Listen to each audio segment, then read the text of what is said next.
My granddaughter called me in the middle of the night with a shaking voice. "Please, Grandma, don't go home. Stay where you are." Asked why. "Please trust me," she said. 10 minutes later, 17 police cars surrounded my street. I was shocked by the truth. Follow my story until the end and please comment the city you're watching from so I can see how far my story has reached.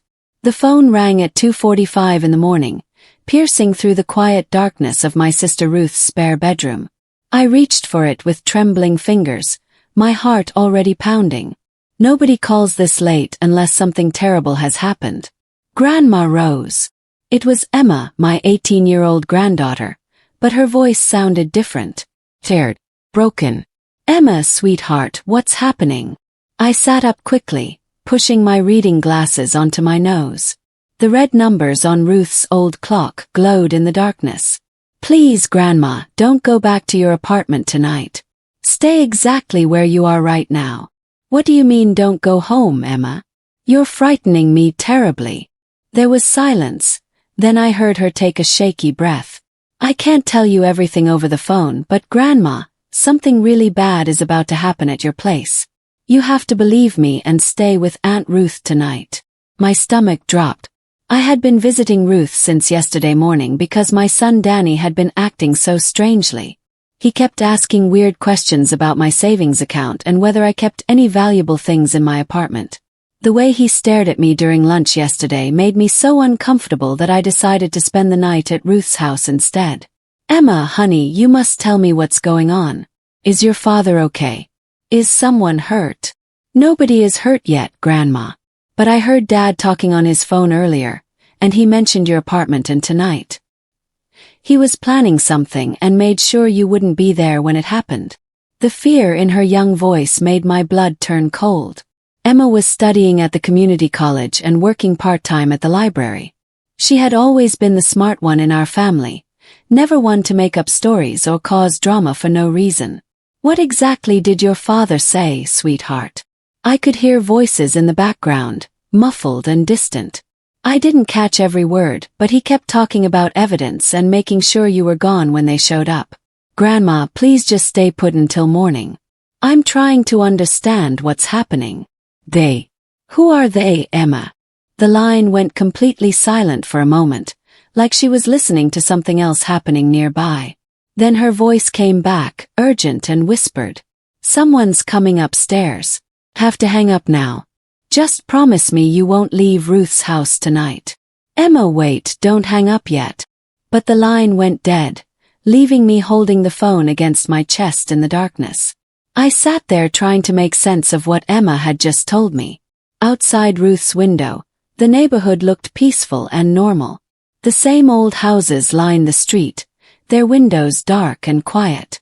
But Emma's terrified voice kept playing in my mind over and over again. I got out of bed and walked to the window, pulling back the yellow curtains to peek outside. Ruth lived only 4 blocks away from my apartment building on Maple Street. If I wanted to, I could easily walk home in 15 minutes. The streetlights cast long shadows on the empty sidewalks, and everything seemed perfectly ordinary. My hands wouldn't stop shaking as I set the phone on Ruth's nightstand. Danny had been acting very strange for the past few weeks, ever since Mom passed away 3 months ago. He kept asking pointed questions about her will and what she might have left me. I told him the truth. There wasn't much money involved. Mom had been a teacher her whole life, and we had always lived simply and saved carefully. The apartment was rent-controlled, thank goodness, and there was a small inheritance from her pension, but nothing that would make anyone rich. But Danny didn't seem to believe me when I explained this to him. Last week, he started suggesting that I was getting too old to live alone and might need help managing my finances. The way he said it made me feel sick to my stomach. Yesterday's lunch had been the worst conversation yet. He brought official-looking papers about giving him power over my bank account and medical decisions. When I refused to sign anything, I saw a flash of anger cross his face that scared me. "Mom, you're being silly," he had said, his voice tight with barely controlled frustration. "I'm just trying to help you plan for the future and keep you safe." But it didn't feel like help at all. Felt like a trap being set around me. I was still standing by Ruth's window when I saw the first police car turn onto our street. Then another one appeared, followed by more red and blue flashing lights. My breath caught in my throat as they kept coming, one after another, all heading toward Maple Street where my apartment building stood. I counted them as they passed by Ruth's house. 8, 9, 10 police cars, all rushing in the same direction toward my home. My legs felt weak, and I had to sit down in Ruth's old rocking chair. Whatever Emma had overheard, whatever Danny had been planning, it was happening right now. 17 police cars total. I watched the last few bringing up the rear as they disappeared around the corner. All of them converging on my quiet neighborhood at almost 3 in the morning. What had my own son done to me? The horrible realization hit me like being punched in the stomach. Danny had set something up at my apartment. Something that required this many police officers to handle. He had made sure I wouldn't be home when whatever he planned finally happened. Emma must have overheard enough to know I was in serious danger, but not enough to understand exactly what kind of trouble was coming. I thought about calling the police myself, but what could I possibly say to them? That my son might be trying to frame me for something I didn't understand. They would probably think I was just a confused old woman having paranoid thoughts about her own family members. Ruth appeared in the bedroom doorway, her bathrobe pulled tight around her small frame. Rose. Heard talking. Is everything okay? I don't know, I whispered, still staring out the window at the distant glow of all those emergency lights. I honestly don't know what's happening to me. She came over to stand beside me at the window, following my gaze toward the flashing lights in the distance. Good heavens, what's all that commotion about?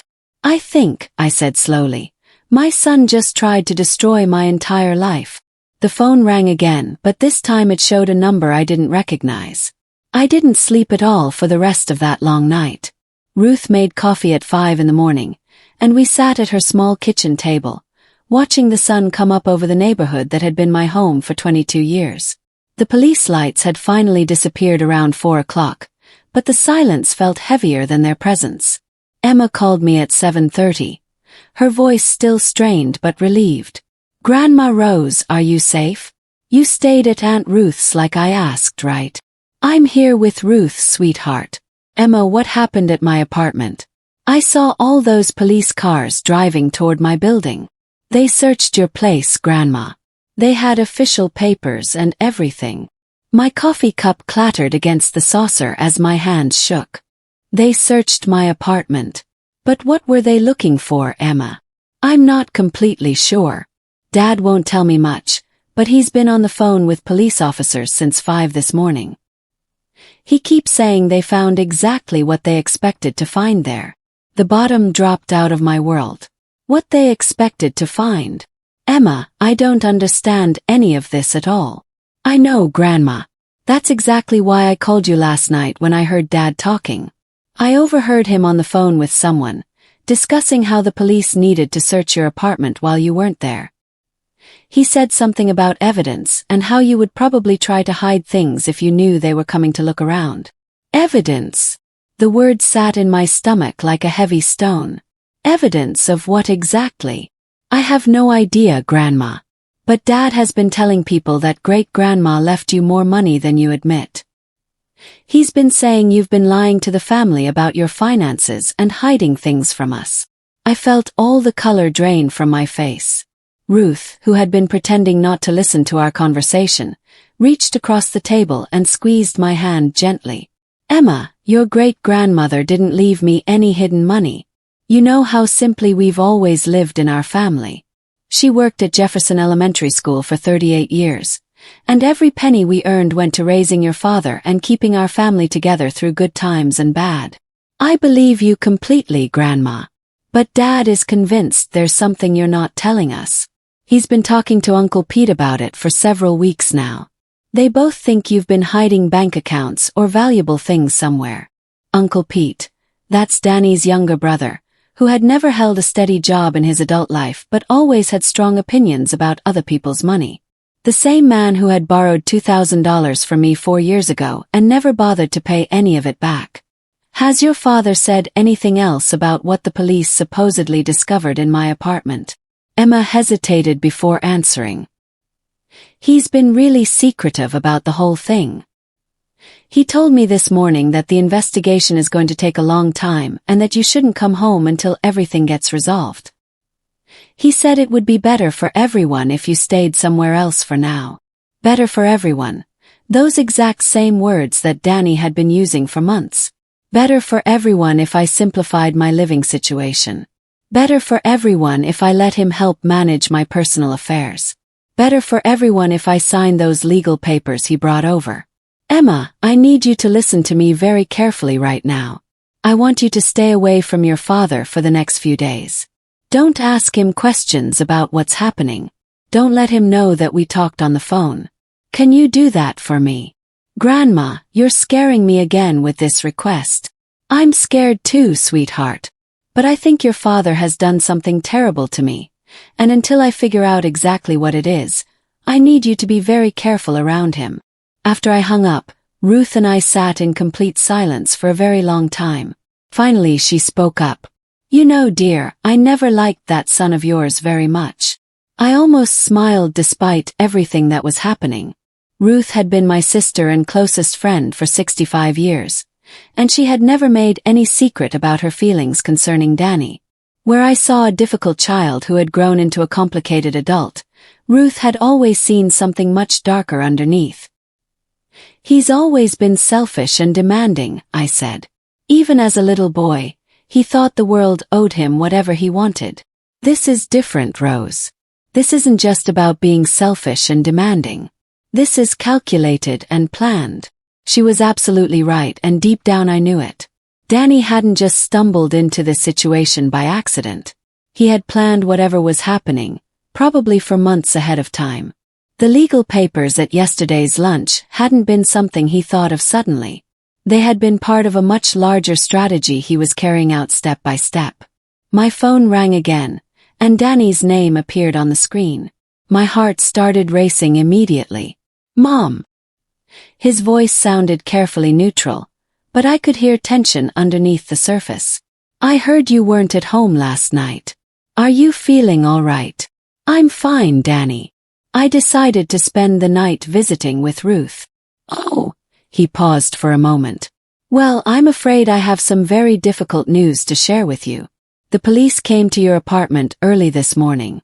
They had official permission to search for some things related to Mom's estate and financial matters. The lie came so smoothly from his mouth, as if he had practiced saying it many times. What kinds of things, Danny? Well, it seems there might have been some problems with how Mom's affairs were handled after she passed away last spring. The authorities need to investigate some financial irregularities they discovered. Financial irregularities. My hands clenched into tight fists. Mom's affairs had been completely simple and straightforward. I had handled everything with our family lawyer, filed all the required paperwork, and paid every tax that was owed. There had been no irregularities because there had been nothing irregular to handle in the first place. What kind of irregularities are you talking about, Danny? Mom, I think it's much better if we discuss this face to face instead of over the phone. Why don't you come home so we can sit down together and go through everything carefully? Come home to the apartment that had just been searched by 17 police cars. Come home to whatever trap he had carefully set for me there. I think I'll stay here with Ruth for a bit longer, Danny. She and I are having such a nice visit together. The silence stretched so long that I wondered if our call had been disconnected somehow. Then Danny's voice came back, sharper and more aggressive now. Mom, you can't hide at Ruth's house forever. Whatever Mom was involved in, whatever you might know about her secret activities, it's all going to come out eventually. It would be much better if you came forward and cooperated voluntarily. There it was. The accusation wrapped up in fake concern, but completely unmistakable. Danny wasn't just claiming Mom had hidden money somewhere. He was suggesting that I had been helping her hide it and was now covering up evidence of our supposed crimes. Danny, your grandmother wasn't involved in anything dishonest, and neither was I. We lived simply and honestly our entire lives. The evidence suggests something completely different, Mom. Evidence, that word again, the same word Emma had mentioned. What evidence are you referring to? I think we should discuss everything with lawyers present from now on. Mom, I'm trying to protect you here. The family is worried about you. Protect me from what? From the lies he had apparently told the police about me. From the evidence he had somehow created or planted in my apartment. I'll call you later, Danny. I hung up before he could say anything else. My hands were shaking so badly that Ruth had to help me set the phone down on her kitchen table. He's trying to frame you, Ruth said quietly. Your own son is attempting to frame you for something. The words hung heavy in the air between us, awful and undeniable. But even as I tried to reject the horrible idea, pieces of the puzzle were falling into place around me. Danny's sudden interest in Mom's finances after she died. His insistence on those legal documents yesterday. His constant questions about bank accounts and insurance policies over the past few months. He had been building some kind of case against me, step by step, piece by piece. And now, whatever he had planted in my apartment, the police had found exactly what he wanted them to find. Emma appeared at Ruth's front door at noon, her face pale and her hands shaking visibly. She had driven straight from her college classes, she said, because she couldn't wait any longer. Grandma Rose, we need to talk privately about something important. Ruth excused herself to work in her garden, and Emma sat across from me at the same kitchen table where I had spent the morning trying to understand my son's betrayal. She pulled out her phone and placed it on the table between us. I recorded something last night after I called you, Grandma. My heart sank immediately. Emma, what did you do that could be dangerous? I went back to Dad's house after our phone call. I had to know what was really happening and what he was planning to do. She ran her hands through her long brown hair, so much like mine had been at her age. I used my key and went in through the kitchen door. Dad and Uncle Pete were in the living room, and they were celebrating what had happened. Celebrating. Emma's voice dropped to barely above a whisper. They were drinking beer and talking about how perfectly everything had gone according to their plan, how the police found exactly what they had expected them to find. She pressed the play button on her phone, and Danny's voice filled Ruth's quiet kitchen. The sound of my son's laughter made my blood turn ice cold. I told you this plan would work perfectly, he was saying. His words slightly slurred from drinking. Those old jewelry receipts were brilliant. Who's going to question documents from 15 years ago? Uncle Pete's voice joined the conversation. And that fake insurance policy we created. Pure genius. They'll spend months trying to figure out which company it belongs to. By then, we'll have power of attorney and complete control over everything she owns. Mom won't be able to fight us from a nursing home where she belongs. My hands flew to cover my mouth. Nursing home. The words hit me like a physical blow to my chest.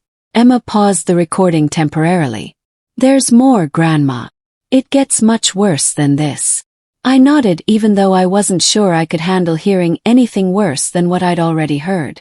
Danny's voice continued from the phone speaker. The best part is that she actually believes Mom was completely honest about their finances. She has no idea about the bank accounts Mom supposedly set up, the investment she supposedly made over the years. How much money do you really think is hidden somewhere?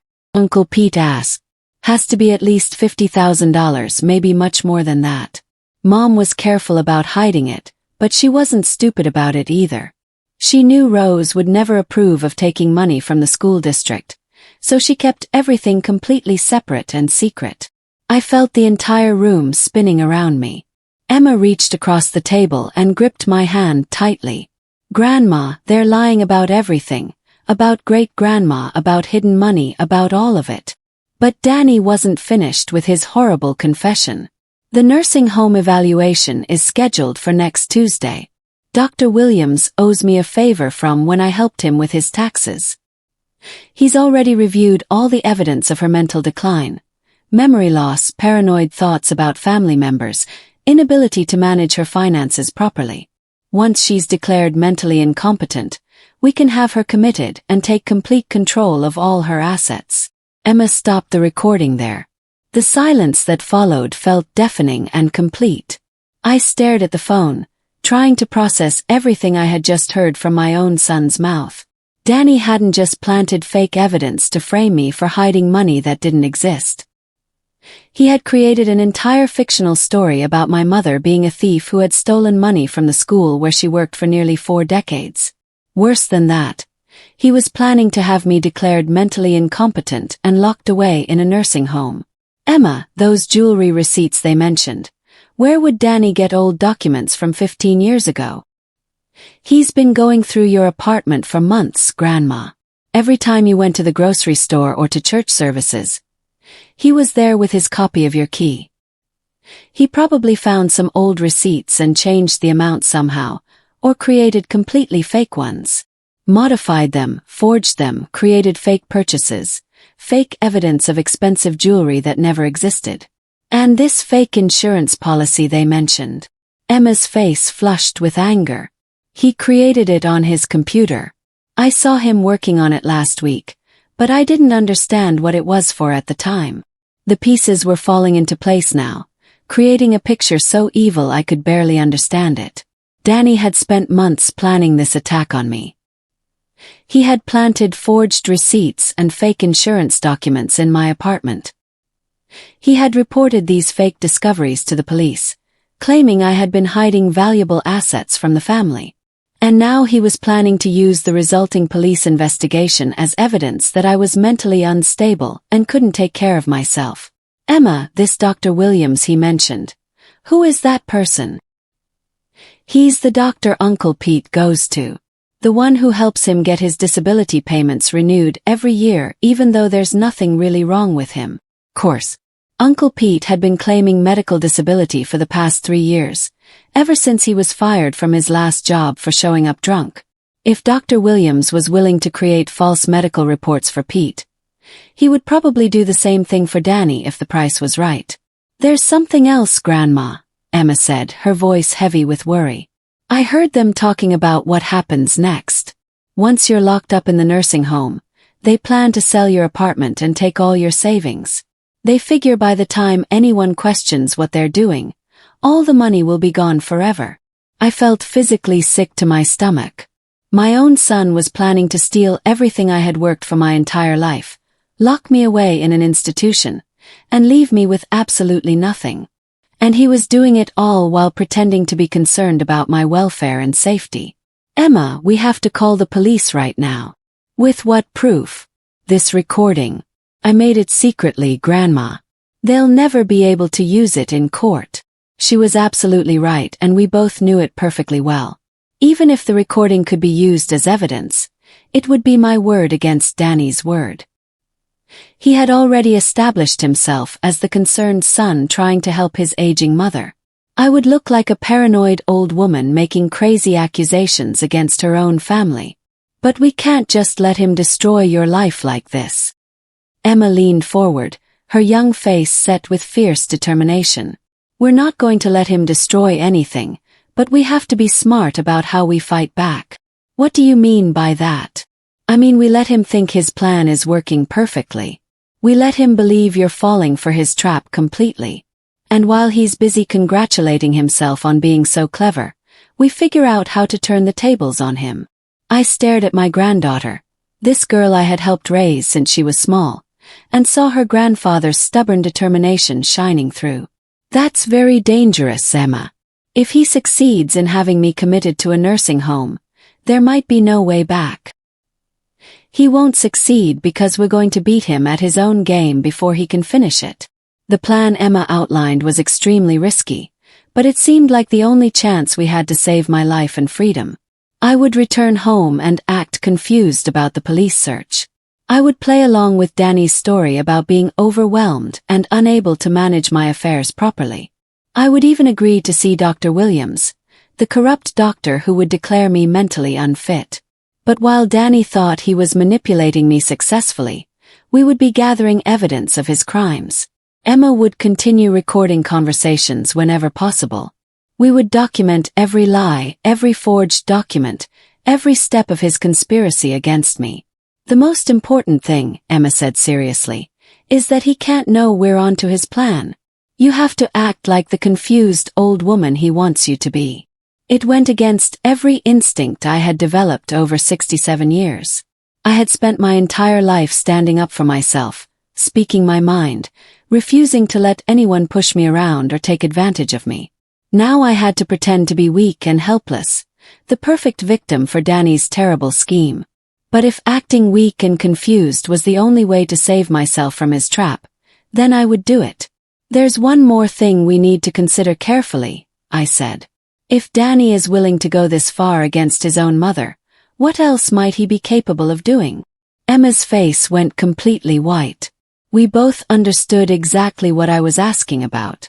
A man who could plan such an elaborate betrayal against his own mother, who could look me in the eye and pretend to care while orchestrating my destruction, wasn't someone who would accept defeat gracefully. When his plan failed, and we had to believe it would fail, Danny would be desperate and angry.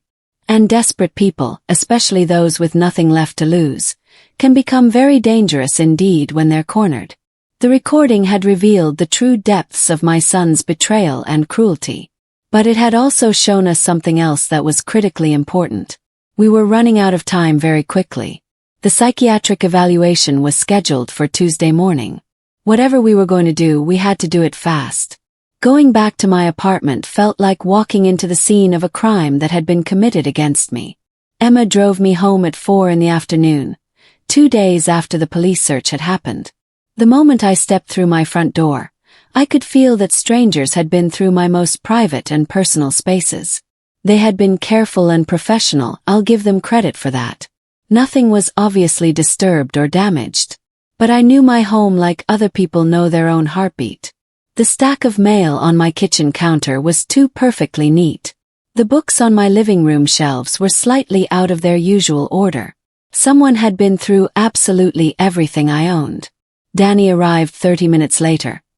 His face arranged in an expression of concerned sympathy that might have fooled me completely if I hadn't heard that terrible recording. "Oh, Mom," he said, wrapping me in a hug that felt like being squeezed by a snake. "I'm so sorry you had to come home to this mess. How are you holding up through all this stress?" I forced myself to look confused and fragile. "I don't understand what they were looking for, Danny. Your grandmother and I always followed every rule." "I know, Mom, but sometimes people we trust completely can deceive us, even people we love most in the world." The terrible irony of those words coming from his mouth was almost too much for me to bear. I had to bite my tongue hard to keep from screaming at him. He guided me to my kitchen table and sat across from me, pulling a thick folder from his briefcase. "The police shared some of what they discovered with me since I'm your closest family member. Mom, I think Grandma might have been involved in some activities that weren't entirely legal."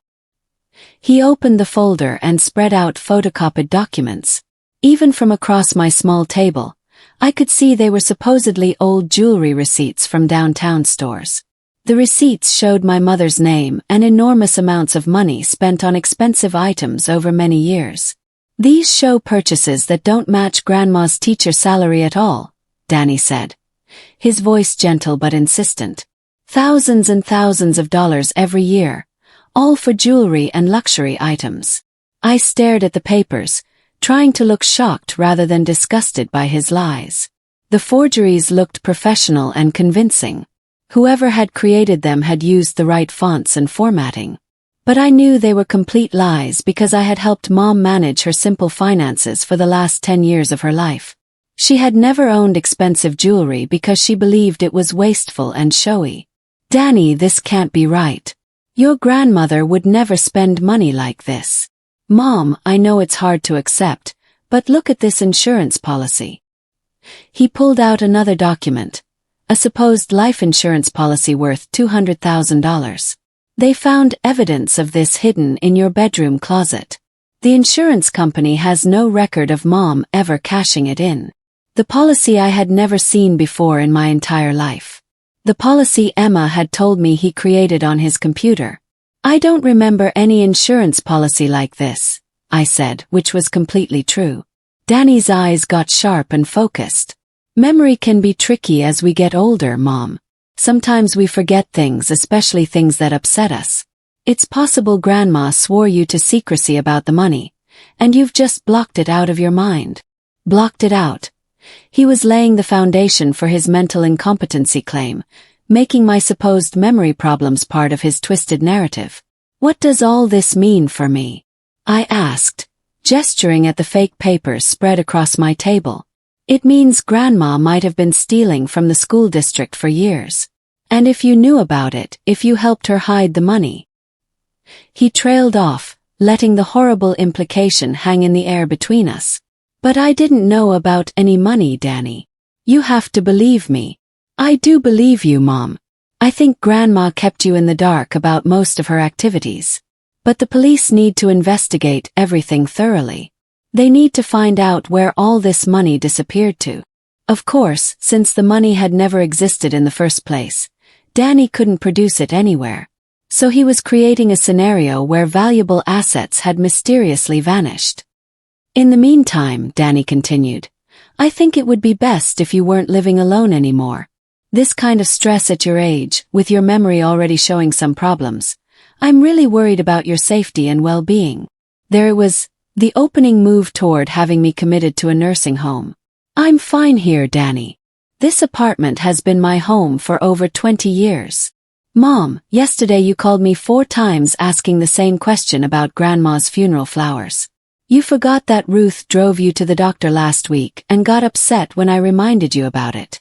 These things had never happened, but I realized Danny was creating a fictional history of mental decline, probably writing down these fake incidents somewhere. I think you should see someone professional, he continued. A doctor who can help you process all this stress and confusion. I've already scheduled an appointment with Dr. Williams for Tuesday morning. Dr. Williams. The corrupt doctor who would declare me mentally unfit for money. I don't need a psychiatrist, Danny. His mask slipped slightly, and I caught a glimpse of cold calculation underneath his concerned expression. Mom, this isn't really optional anymore. Given what's happening with the police investigation, given your obvious confusion about Grandma's secret activities, the family has decided this is necessary. The family. As if Pete's opinion mattered at all. What if I refused to go? Danny's smile turned cold and threatening. Mom, if you're not competent to make medical decisions for yourself, then that responsibility falls to your next of kin. I'm just trying to help you get the care you obviously need. The threat was crystal clear. Cooperate with a psychiatric evaluation, or he would have me declared incompetent anyway and force the issue. Either way, I would end up in Dr. Williams' office, where he would stamp whatever diagnosis Danny was paying him to provide. After Danny left my apartment, I sat alone in my violated home, surrounded by the pieces of my life that he was systematically trying to destroy. But Emma's words kept echoing in my mind. We had to be smart about this fight. We had to let him think he was winning. The next morning I called my real doctor, Dr. Susan Martinez, who had been treating me for 12 years. I explained that I needed a complete physical and mental health evaluation, and I needed it before Tuesday morning. Dr. Martinez was confused but helpful. By Friday afternoon, I had official documentation proving that I was in excellent health, both physically and mentally. I also drove to the jewelry stores downtown where the fake receipts claimed my mother had spent thousands of dollars over the years. Every store manager I spoke with had the same response. They had never seen my mother before, and their receipt formats had changed completely since the dates on Danny's forged documents. Several managers offered to provide written statements confirming the receipts were fake. I also contacted the insurance company listed on the fake policy Danny had shown me. After reviewing their records carefully, they confirmed that my mother had never held any policy with their company. They agreed to document this information officially for legal purposes. By Sunday evening, I had gathered evidence proving the jewelry receipts were forged, testimony from store owners who had never met my mother, and insurance company records showing the policy was completely fabricated. But I still had to play Danny's game for one more day. Emma came over Sunday night supposedly to check on my well-being, but really to go over our plan one final time. Tomorrow, you go to the appointment with Dr. Williams, she said. Let him think he's manipulating you successfully. Answer his questions exactly the way Danny coached you to. What if he tries to have me committed immediately? He won't do that. Danny needs time to get all the legal paperwork properly organized. He'll want at least a week to set everything up perfectly before he makes his final move. And you'll be recording everything that happens. Emma nodded confidently. I'll be sitting in the waiting room with my phone ready. Dr. Williams has very thin walls in his office. I tested the sound quality last week when I went there to ask about Uncle Pete's treatment. I looked around my living room at the family photos covering every surface, at the furniture Mom and I had saved money to buy piece by piece over many years. Tomorrow, if everything went according to Danny's plan, this would all be lost to me forever. But if our counterplan worked successfully, it would be Danny who lost everything instead. Emma, there's something important I need you to know. If this goes wrong somehow, if he succeeds in having me committed, I want you to have power of attorney over my affairs. I've already had the legal papers drawn up properly. Her eyes filled with tears. Grandma Rose, it's not going to come to that terrible outcome. But if it does, I continued seriously, I need to know you'll fight for me no matter what. That you won't let him win. I'll fight for you no matter what happens. You protected me when Dad tried to control my life too. Now it's my turn to protect you from him. As Emma left that night, I realized something that should have terrified me completely, but instead filled me with strange peace. Tuesday wasn't just about exposing Danny's crimes against me. It was about finally understanding who my son really was underneath all his lies and manipulation. And once I knew that truth, once his mask was completely removed, I would finally know how to fight back effectively. Dr. Williams' office smelled like cheap coffee and fake sympathy. The man himself was exactly what I had expected. Thin, pale, with a kind of smile that never reached his cold eyes. He greeted me with practiced warmth, but I could see him studying my responses carefully. Mrs. Thompson, please have a seat and make yourself comfortable. Your son has told me so much about your recent difficulties. I'm sure he had. I settled into the leather chair across from his desk, forcing myself to look confused and overwhelmed. In the waiting room, Emma sat with her phone positioned to record whatever happened next. Now, I understand you've been under quite a bit of stress lately, Dr. Williams began, consulting a file that was suspiciously thick for someone he had never met before. Tell me about these memory issues your son mentioned to me. I let my voice waver slightly like an old woman losing her confidence. I don't remember having memory issues. Sometimes I get confused about dates and appointments, but doesn't everyone my age? Of course. But Danny mentioned some specific incidents that concern him. You've been calling him repeatedly with the same questions, forgetting important appointments. I knew this was completely scripted. Danny had fed him a list of supposed symptoms, and he was simply checking them off his list. Maybe I have been more forgetful. It's hard to know what you've forgotten, isn't it? Very insightful observation, he said, though his tone suggested the opposite. Now let's discuss your late mother. Danny mentioned there have been some serious financial irregularities discovered by the police. The police found some papers in my apartment. I don't understand what they mean or why they're important. Jewelry receipts showing enormous purchases. Do you remember your mother buying expensive jewelry regularly? I force myself to look uncertain and confused. Mom worked so hard her whole life. Maybe she treated herself to nice things sometimes. I trusted her completely with money matters. But these were substantial amounts, Mrs. Thompson. Tens of thousands of dollars every year. That's quite a lot of jewelry for a school teacher. I trusted Mom completely. If she bought jewelry, then she must have saved up the money properly. Even if it meant she was stealing from the school district. The question was designed to trap me perfectly. If I defended Mom too strongly, I would seem delusional. If I accepted that she was a thief, I would be admitting to hiding stolen money. Mom would never steal from anyone, I said quietly but firmly. Mrs. Thompson, the evidence strongly suggests otherwise. Perhaps you've blocked out memories that are too painful for you to recall clearly. There it was, the foundation of Danny's entire plan. I was either a criminal hiding stolen money, or mentally incapable of remembering my crimes. Either way, I was unfit to manage my own affairs and needed to be institutionalized. I don't know what to think anymore, I whispered. Dr. Williams leaned forward with completely fake compassion. Mrs. Thompson, I believe you're suffering from stress-induced cognitive decline, possibly early-stage dementia. The trauma of discovering your mother's criminal activities has damaged your ability to process reality properly. He was moving much faster than Emma and I had expected.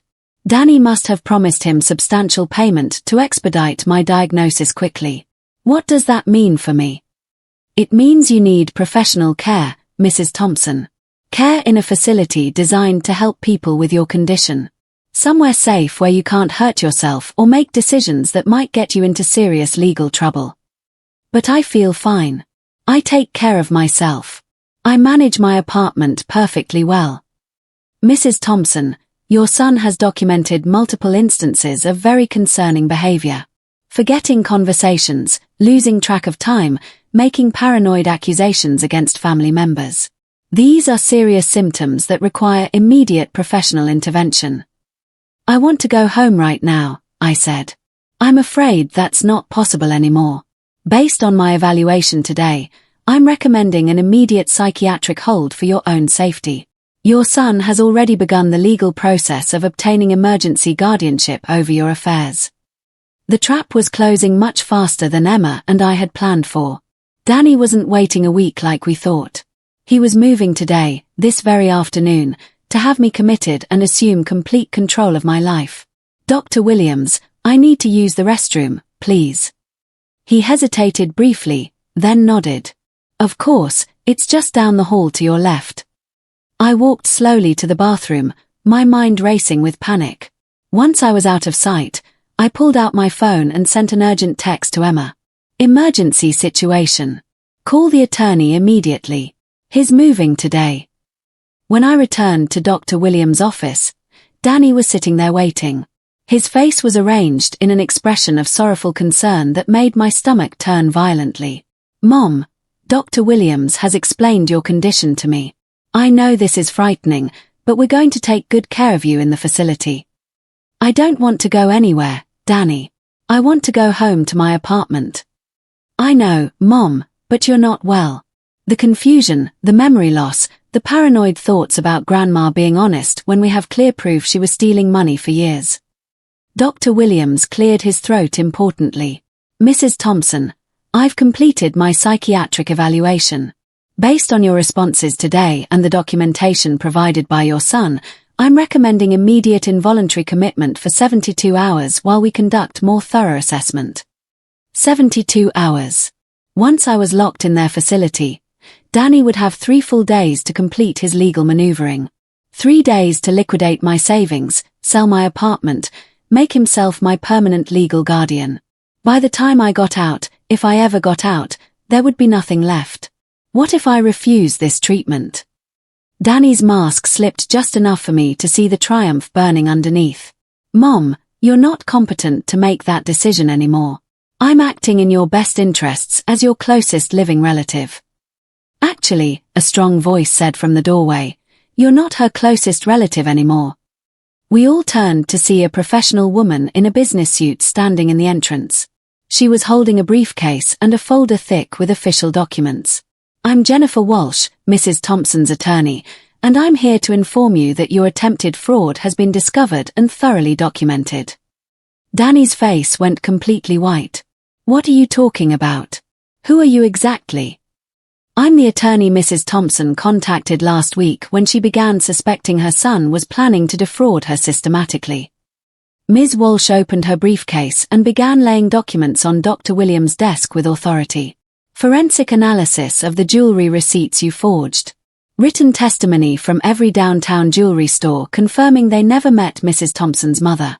Official documentation from the insurance company proving the policy is completely fabricated. And a complete psychiatric evaluation from Dr. Martinez confirming that Mrs. Thompson is mentally competent and in excellent health. Dr. Williams stared at the papers as if they might explode in his face. I don't understand this at all. Danny provided proper documentation of his mother's condition. Danny provided forgeries and lies, Ms. Walsh said calmly. He's been planning this fraud for months, possibly longer. He created false receipts, planted fake evidence, and bribed you to provide a fraudulent diagnosis.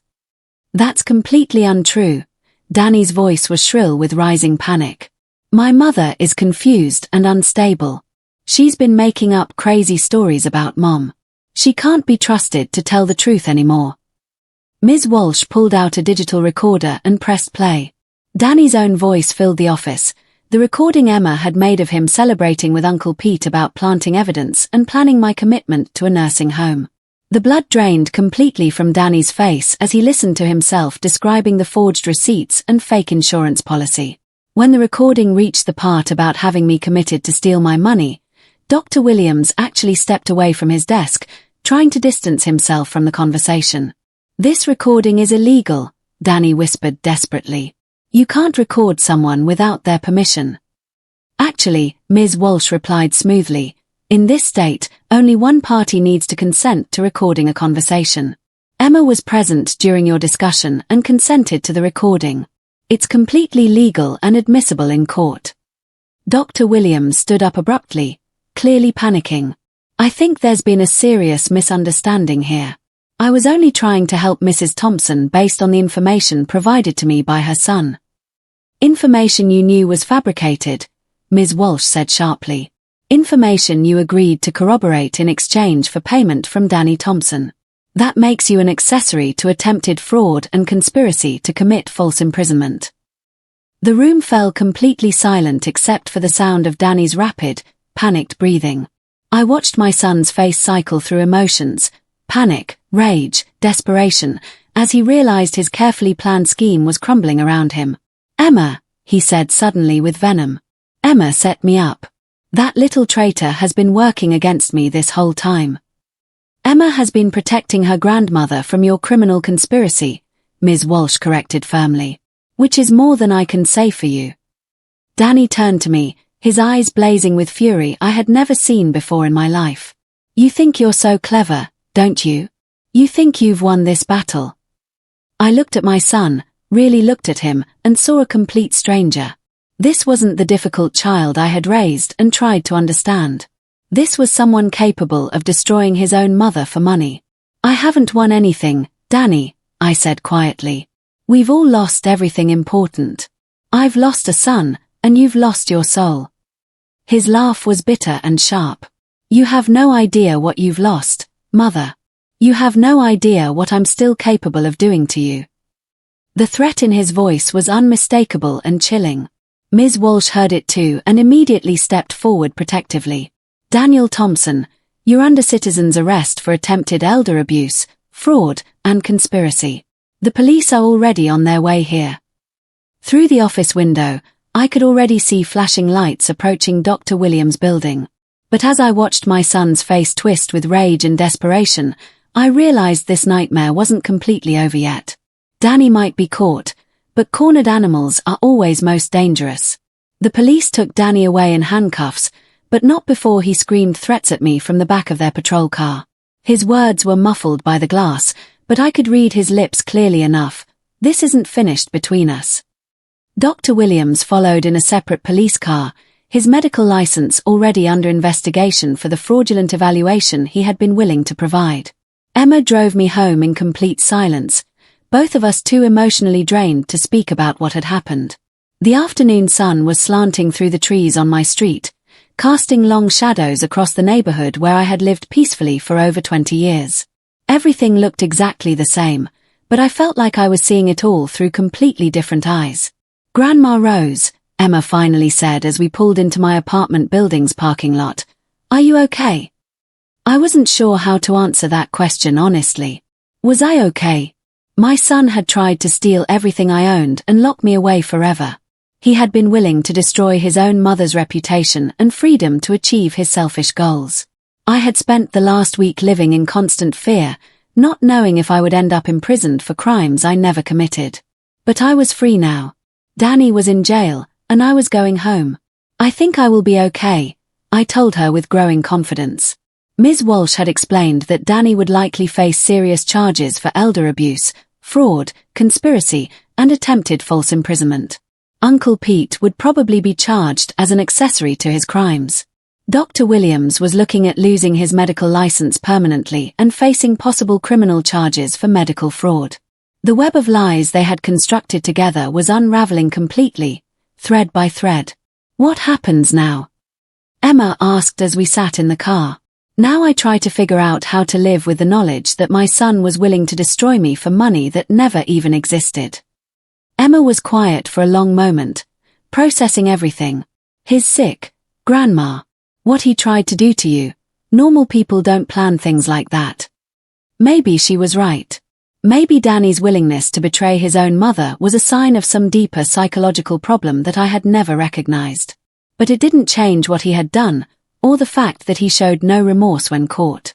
Even in handcuffs, he had been angry at being stopped, not sorry for the pain and terror he had caused me. The next few weeks passed in a blur of legal proceedings, police interviews, and court appearances. The evidence against Danny was overwhelming and undeniable. The forged documents, Emma's recordings, testimony from store owners and insurance company officials, it all painted a clear picture of calculated elder abuse and fraud. He initially tried to claim he had been acting in my best interests, genuinely concerned about my mental health. But the prosecution had Emma's recording of him celebrating the success of his scheme with Uncle Pete. There was no way to explain away his laughter about planting fake evidence and planning my commitment. His public defender eventually advised him to plead guilty in exchange for a reduced sentence. For months after that terrifying night when Emma called to warn me, Danny was sentenced to 6 years in prison for elder abuse and fraud. Uncle Pete received 3 years for conspiracy. Dr. Williams lost his license and got 2 years for his role. I should have felt vindicated and relieved, but mostly I just felt empty inside. Emma visited me every Sunday, usually bringing her boyfriend Marcus, who was studying to become a teacher. He was a kind young man who reminded me of myself at that age. Emma had told him everything about what happened with Danny, and he was full of questions about elder abuse and family betrayal. "How common is this?" he asked one afternoon as we sat on my apartment balcony. "More common than most people realize," I said sadly. According to the prosecutor, financial abuse of elderly people by their own family members is one of the fastest-growing crimes in America. Most cases never get reported because victims are too ashamed. Ashamed of what? Afraid of losing the only family they have left, even if that family is hurting them. Emma reached over and squeezed my hand gently. "You're not alone, Grandma Rose. You have us, and we'll always protect you." She was right. But the pain still lingered. For 67 years, I had believed that family meant something sacred. That blood ties created unbreakable bonds of loyalty and love. Danny had shattered that belief so completely that I wasn't sure I would ever trust the same way again. Ms. Walsh had suggested I consider moving somewhere Danny couldn't find me when he got out of prison. 6 years isn't forever, she warned me. Based on his behavior and threats, I don't think he's going to emerge from this experience reformed or repentant. I resisted the idea initially. This apartment held 22 years of memories and independence. How could I abandon the life I had built? But as months passed, I began to understand what she meant. Danny had made threats before the police took him away. When he got out, he would still be angry, still resentful, still convinced that I had somehow wronged him by refusing to be his victim. I didn't want to spend the next 6 years looking over my shoulder, wondering if every unexpected noise was Danny returning. The decision came to me one morning as I was looking through old photo albums. I found a picture of Danny's college graduation, his face bright with hope and possibility. Looking at that young man, I could almost believe he had once been capable of genuine love. But then I remembered his voice on Emma's recording, laughing about destroying his own mother's life. I remembered the cold hatred in his eyes when his plan failed. That hopeful young man in the photograph was gone, if he had ever really existed. I called Ms. Walsh that afternoon. "I want to sell the apartment and move somewhere safe." "Are you certain?" "It's a big step." "I'm certain. I need to start over somewhere Danny can never find me or hurt me again. Emma was supportive when I told her my decision, though I could see sadness in her eyes. Where will you go? I don't know yet. Somewhere warm and peaceful. Somewhere I can be anonymous and safe. What about us? What about your life here? I looked around the living room where we were sitting, at the family photos lining the shelves, at the furniture I had carefully chosen over the years. My life here ended the night Danny tried to have me committed. Everything since then has just been cleaning up the damage. The apartment sold quickly to a young couple just starting their lives together. I used the money to buy a small condo in Arizona near the mountains, where the air was clean and Danny would never think to look for me. Emma helped me pack, carefully wrapping the photos and keepsakes I wanted to keep while donating the rest. On my last night in the apartment, I walked through the empty rooms one final time, remembering all the life that had happened within these walls. Emma found me standing by the kitchen window, looking out at the parking lot where I used to watch for visitors. Any regrets? She asked softly. I thought about it seriously. Did I regret exposing Danny's crimes? Did I regret fighting back instead of accepting my fate? No, I said finally. No regrets at all. She hugged me tightly. I'm going to miss you terribly, Grandma Rose. I'm going to miss you too. But Emma, you did something incredibly brave. You chose what was right over what was easy, even when it meant standing up to your own father. I learned that courage from you. Maybe she had. Maybe that was the only good thing to come out of this entire nightmare, the knowledge that Emma had the strength to do what was right, even when it cost her everything. The next morning, I loaded my car with my remaining belongings and drove away from my old life forever. I didn't look back once. There was nothing behind me worth preserving, and everything ahead was unknown and full of hope. My new life in Arizona has been quieter but not lonely. I've made friends in my condo community, joined a quilting circle, started volunteering at the local animal shelter. Emma visits every few months, and we talk every week. She's engaged now to Marcus, and they're planning a small wedding next fall. They've asked me to walk Emma down the aisle, since her father obviously won't be there. Danny has never responded to Emma's letters from prison. I think he blames her as much as he blames me for stopping his plan.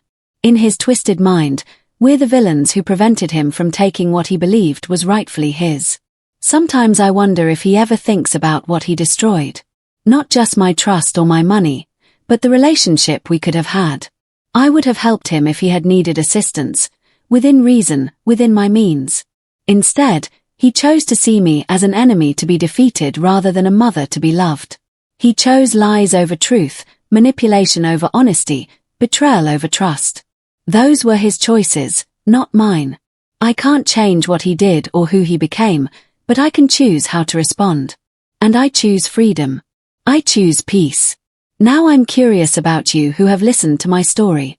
What would you do if you were in my situation? Have you ever experienced family betrayal like this? Comment below and let me know your thoughts. Thank you for watching Granny's Voice until the very end.